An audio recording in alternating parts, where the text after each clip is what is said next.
Start of the work week. It's a Monday. Erica Lopez has got your traffic this morning. Greg Fields has got your weather. We're all here, baby. We're all having a good time this Monday morning. I think we need a little bit of coffee. A little more, just one more drop. We're doing great. Yeah. Well, the roads aren't looking terrible kicking off the Money Drive just yet. A little bit of overnight construction I'll show you in a moment. Yeah, it's going to get steamy. It is a lot of rain over the weekend. That's behind us. Left behind, though, with that humidity we're going to be dealing with. So that's one of the things you need to know. Those temperatures will keep climbing as we go through the week as well. Those low clouds rolling into the area here for you this morning as we take a look at the summer-like pattern. That's what we're going to have as we go through the week here this week.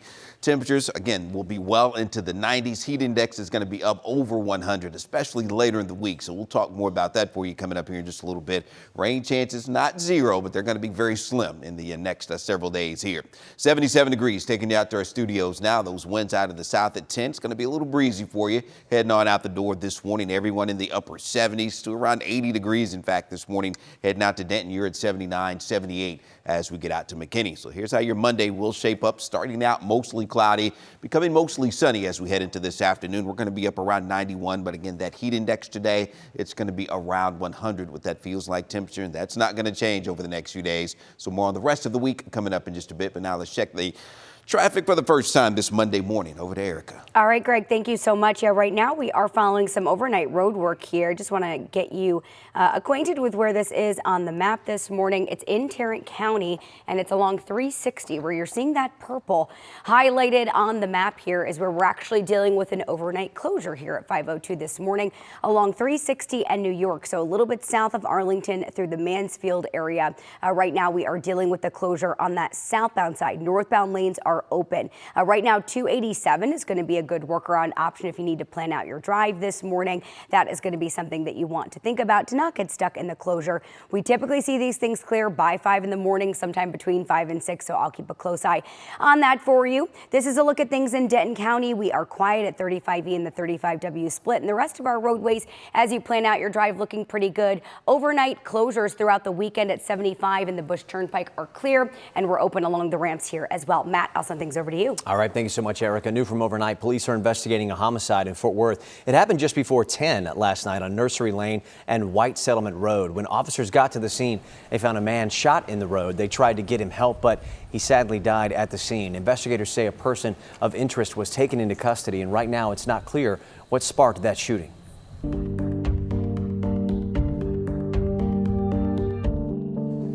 Today marks a turning point in the track meet stabbing trial that's drawing national attention. Jurors have heard from the state. Now it's the defense to take its turn with arguments. Chris Sadeghi is live outside the courthouse in Collin County now, ahead of more testimony that will start later on today. Chris.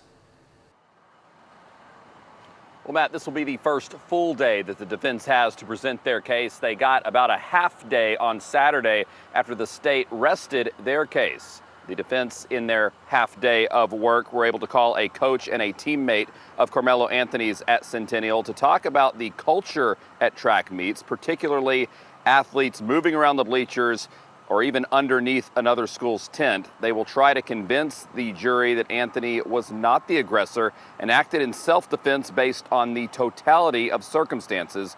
During the state's case, they called several of the teenagers who were in the vicinity of the tent, and with consistency, they testified Austin Metcalf told Anthony to leave the tent. Anthony refused while saying, "Touch me and see what happens." When Metcalf tried to push him out, he was stabbed. In our After the Trial special on WFA Plus on Saturday, legal expert Kevin Harris discussed the chances of Anthony taking the stand himself. Ultimately, it's his decision, but he's going to probably rely on whatever his attorneys are recommending for him. If you believe that there's any bit of evidence of self-defense that got brought out by other witnesses, then there might not be a need for you to put your client on. One witness who was near the tent and not called to the stand by the state is Austin Metcalf's brother, Hunter. However, it is still possible he could be called to the stand once the state begins their rebuttal case. Matt, back to you. All right. Thank you so much, Chris.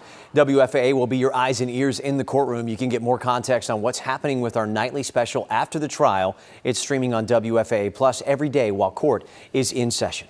This morning, Fort Worth police are on the hunt for suspects after a shooting near a park. 4 people, including a child, were hurt. It happened during a community gathering just east of the city's Stop 6 park on Saturday night. A nearby business caught video of these folks running from the gunfire. Police say a woman was shot in the head. She's still in the hospital in critical condition. Community members are frustrated with the violence. Every time you try to go somewhere and have a good time, you're happy. So it's pretty much the norm nowadays. A woman, child, and officer were also taken to the hospital but are expected to survive.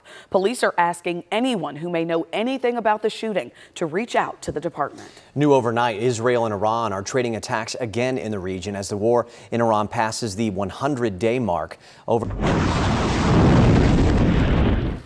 Overnight, Israel says it struck missile sites in Iran after Iran fired nearly a dozen missiles into Israel, the first since a ceasefire agreement 2 months ago. It all started Sunday after Iranian-backed Hezbollah fired projectiles into northern Israel. In response, Israel launched a deadly strike at Hezbollah in Lebanon, which got Iran involved. The escalation is now testing relations between President Trump and Israel's Prime Minister Benjamin Netanyahu. Now let's get you 3 things that you need to know this Monday morning. DFW Airport and American Airlines are slated to announce the opening of 9 new gates. The gates are in Terminal C and will open up just in time for summer travel and the arrival of thousands of World Cup fans.